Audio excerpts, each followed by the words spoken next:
Hello বন্ধুরা, আশা করি সবাই ভালো আছেন। মালয়েশিয়া কুলিং ভিসা খুললে আপনাকে বেশি টাকা দিয়েই যেতে হবে। মালয়েশিয়া কুলিং ভিসা খুললে সিন্ডিকেট হবে। এটা প্রবাসী কল্যাণ মন্ত্রণালয় থেকে বলেই দিয়েছে যে সিন্ডিকেট ঠেকানো সম্ভব না কোনোভাবেই। যদি সিন্ডিকেট ঠেকাতে যায় তাহলে বাংলাদেশ থেকে কর্মী পাঠানো সম্ভব না। মালয়েশিয়া সরকার এমইউতে সই করে 40-50 বা 100 জনের রিক্রুটিং এজেন্সির লাইসেন্স দিচ্ছে বাংলাদেশ থেকে কর্মী নেওয়ার, যার কারণে সিন্ডিকেট ঠেকানো সম্ভব না। তো যদি বাংলাদেশ থেকে 40-50 হাজার কর্মী যায় তাহলে কিন্তু সিন্ডিকেটের মাধ্যমে যেতে হবে। তাছাড়া সিন্ডিকেট বন্ধ করতে হলে বাংলাদেশ থেকে কর্মী যাবে না।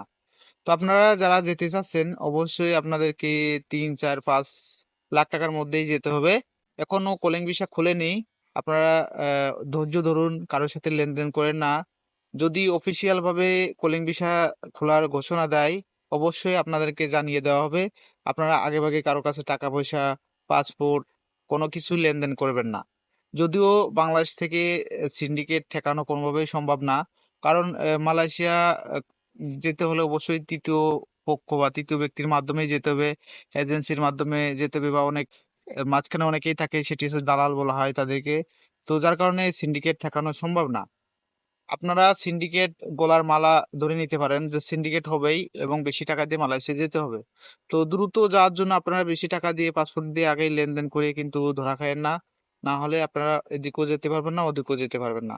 এখনো কলিং ভিসা খুলেনি, তবে আমি শুনছি যে এখন মালয়েশিয়া অনেকেই যাচ্ছে। কোন কাজে যাচ্ছে সেটা জানি না, তবে আমাদের এই দিক থেকে অনেকেরই বলে পাঠাচ্ছে স্টুডেন্ট বিষয় নাকি কোন বিষয় পাঠাচ্ছে জানি না, তবে কাজ করছে ওখানে দিয়ে। তো আপনারা ভুল করবেন না, আগেই টাকা পয়সা দেবেন না। কারো কথা শুনে যে পাঠাবে বা পাঠাতে পারবে এরকম কথা শুনে কিন্তু টাকা পয়সা লেনদেন করবেন না, নাহলে আপনারা পস্তাবেন। তো ভিডিওটি ভালো লাগলে অবশ্যই লাইক কমেন্ট শেয়ার করবেন এবং চ্যানেলটি সাবস্ক্রাইব করবেন। আর যদি ফেসবুক পেজ থেকে দেখেন অবশ্যই পেজটি ফলো করে দেবেন।